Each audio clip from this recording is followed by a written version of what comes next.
Madame, Monsieur, bonsoir. Le journal, tout d'abord, les grands titres. Le président Sisi assiste à la cérémonie de la remise des diplômes à la première promotion de la faculté de médecine des forces armées. L'Égypte suit avec inquiétude l'agression turque sur les territoires syriens et Mike Pence à Ankara pour tenter d'arracher un cessez-le-feu. Le Soudan annonce un cessez-le-feu permanent dans les zones de conflit et suspension des pourparlers à Djouba.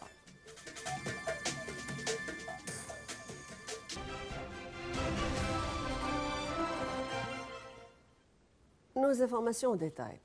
Le président Fattah el-Sisi a affirmé que la faculté de médecine des forces armées était un rêve depuis longtemps et que l'action est le clé du succès. Ces déclarations ont été faites lors de la remise des diplômes à la première promotion de la faculté de médecine des forces armées. Le président el-Sisi a d'autre part indiqué que la complaisance est un genre de corruption, soulignant la nécessité d'entamer des tests mécanisés dans la faculté pour assurer la transparence et la neutralité et neutraliser l'être humain. Le chef de l'État a par ailleurs mis l'accent sur l'enseignement, déclarant que l'université tente que les étudiants passent leur magistère au sein de la faculté. Le président Fattah el-Sisi a assisté à la cérémonie de remise des diplômes à la première promotion de la faculté de médecine des forces armées au centre de la conférence d'El Manara au Nouveau-Caire. Cette promotion porte le nom du maréchal Mohammed El-Ghamassi. Un film documentaire a été diffusé sur l'attachement des anciens Égyptiens à la médecine et l'intérêt accordé par les forces armées pour graduer des éléments spécialisés dans le domaine vital. Le film a également présenté les étapes de l'établissement de la faculté de médecine des forces armées et qui comprend 200 étudiants et c'est en coopération avec la faculté de médecine aux universités du Caire et à Ain Shams, également du canal de Suez. Les étudiants ont d'autre part présenté les compétences médicales. Un autre film sur la biographie du maréchal Mohammed El-Ghamassi a été diffusé. Le président el-Sisi a approuvé la nomination des diplômes de la première promotion pour le grade de lieutenant en approbation aux forces armées dès le 1er octobre 2019. Le président el-Sisi a pris une photo en souvenir avec la première promotion de la faculté de médecine des forces armées. Et au cours de sa visite à Washington, le Premier ministre Dr Mostafa Madbouli s'est entretenu avec le président de la banque américaine d'export-import, Kimberly Reid. Lors de la rencontre, Madbouli a souligné le rôle important de la banque pour renforcer prochainement les relations économiques et commerciales entre l'Égypte et les États-Unis, ajoutant qu'une délégation de la banque va visiter l'Égypte le mois prochain, au mois de novembre, afin d'examiner les divers domaines de coopération, notamment le dessalement de l'eau, la liaison électrique ainsi que le soutien du secteur privé dans les activités économiques. Pour sa part, Kimberly Reid a affirmé que la banque aspire à travailler avec l'Égypte afin de renforcer les opportunités des sociétés américaines dans le marché égyptien. La Chambre du commerce américaine a organisé un dîner de travail en l'honneur du Premier ministre Mostafa Madbouli et de la délégation qui l'accompagne.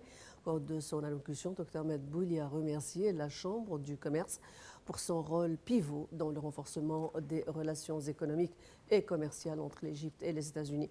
Dr Madbouli a souligné que le gouvernement a entrepris une série de réformes économiques et élaboré un plan global pour le développement.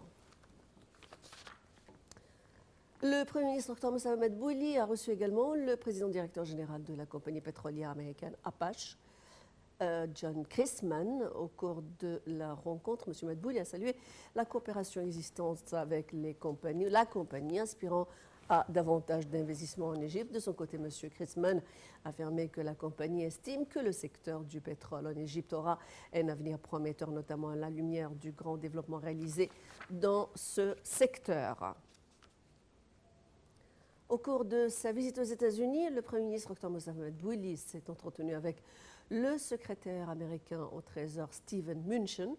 Dr Madbouli a souligné que ces rencontres à Washington avaient des répercussions positives sur les relations bilatérales. Le Premier ministre a indiqué que l'Égypte aspire à renforcer le partenariat soit au niveau bilatéral en augmentant les investissements des sociétés américaines en Égypte ou au niveau de coordination sur les diverses questions régionales. De son côté, M. Mnuchin s'est félicité de la coopération avec l'Égypte, mettant l'accent sur les projets de logement social, tout en qualifiant d'éblouissante ce dossier.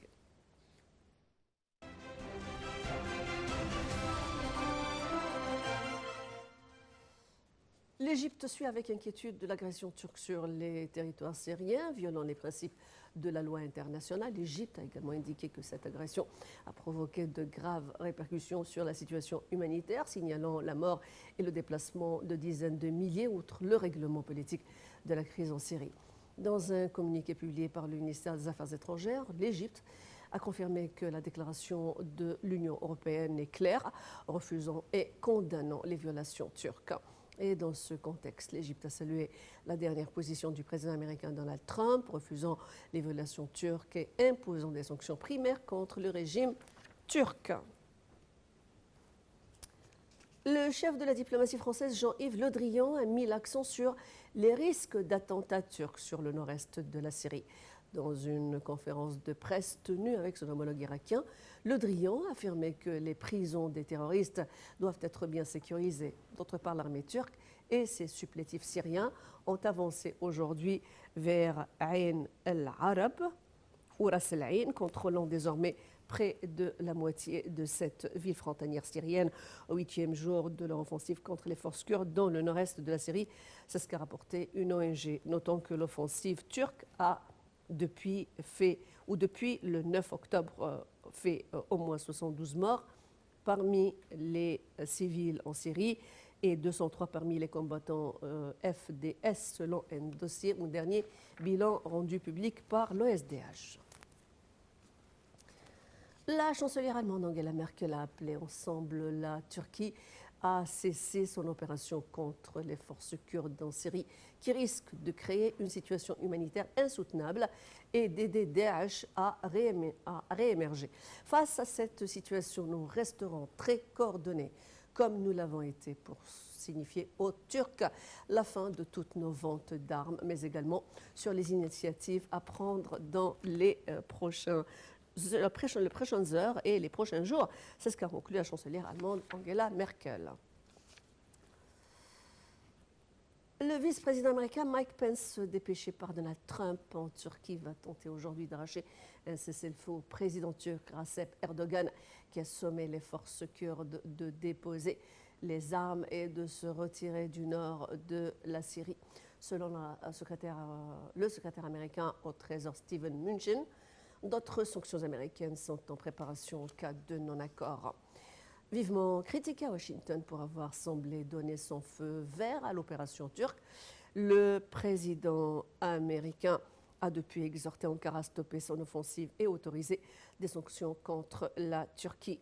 Dans ce contexte, il a décidé d'envoyer en Turquie son vice-président Mike Pence et son secrétaire d'État Mike Pompeo avec pour mission d'obtenir un cessez-le-feu.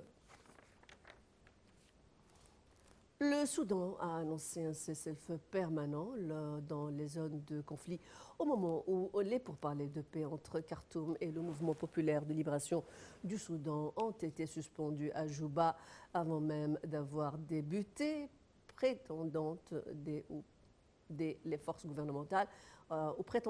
gouvernementales ont bombardé ces positions au Kordofan Sud. Le chef du Conseil souverain du Soudan, le général Abdel Fattah al-Burhan, a annoncé un cessez-le-feu permanent dans 3 zones de conflit. Un nouveau gouvernement de transition est en place pour gérer les affaires courantes. 750 colons israéliens ont envahi l'esplanade de la mosquée d'Al-Aqsa depuis la porte des Maghrébins sous haute protection des forces de l'occupation sous prétexte de célébration de la fête juive du Sukkot. Les forces de l'occupation avaient arrêté les Palestiniens dans le cadre de mesures sécuritaires prises à l'occasion de ces célébrations qui se déroulent jusqu'au 17 octobre. Les routes de la vieille ville ont été fermées et l'effectif militaire a été intensifié dans les alentours des rues menant au mur El Bouraq.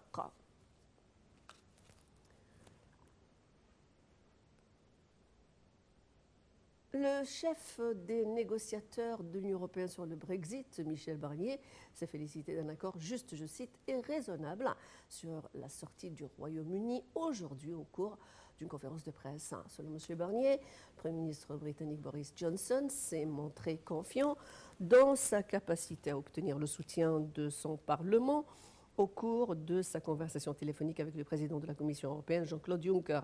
Un accord sur le Brexit a été annoncé hier par Jean-Claude Juncker et le Premier ministre britannique Boris Johnson, juste avant un sommet européen et à l'issue de longues journées de tractations épineuses. Cet accord devra encore être ratifié par les parlements britanniques et le Parlement européen.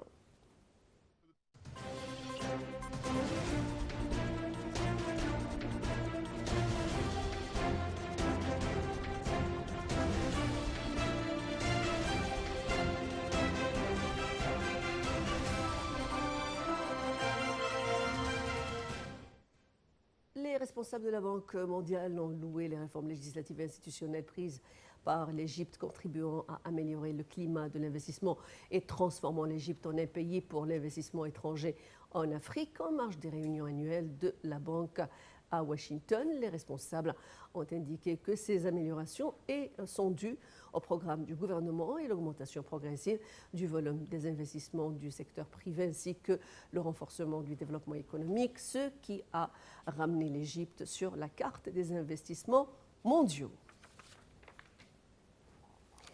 Toujours dans ce rapport économique, les indices de la bourse égyptienne ou du Caire ont collectivement haussé lors de la séance d'aujourd'hui, soutenus par les achats des investisseurs étrangers et les institutions locales. L'indice principal EGX 30 a haussé d'environ 0,1% pour se stabiliser au niveau des 14 211 points. EGX 30 Caped a également haussé de 0,5%. Pour les indices secondaires EGX 70 et EGX 100, ils ont de leur côté grimpé d'environ 0,5% et de 0,7%.